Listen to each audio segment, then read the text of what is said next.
الاتنين ممثلات دول هما اتنين مش ممثلة واحدة. حاجة غريبة صح؟ تشابه تقريبا نفس الشكل ونفس الاسم، يعني الاسم التاني هو نفس الاسم، صفاء جلال وسهام جلال، ومش اخوات بقى. يلا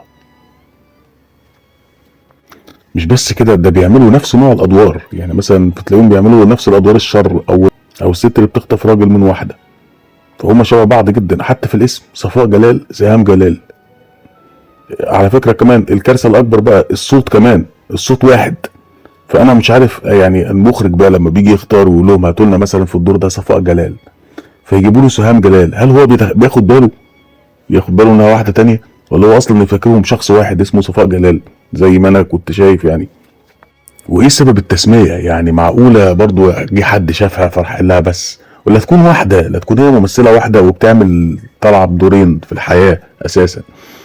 انا مش عارف، بس يعني لو ركزنا كده شويه، وده نفس المناخير نفس العين نفس الحواجب، لا ومسميه نفسها نفس الاسم، ده هي قصدها تلخبط، كمان نفس التسريحه يا جماعه، يعني نفس فرقه الشعر من هنا هي مفروضه من هنا.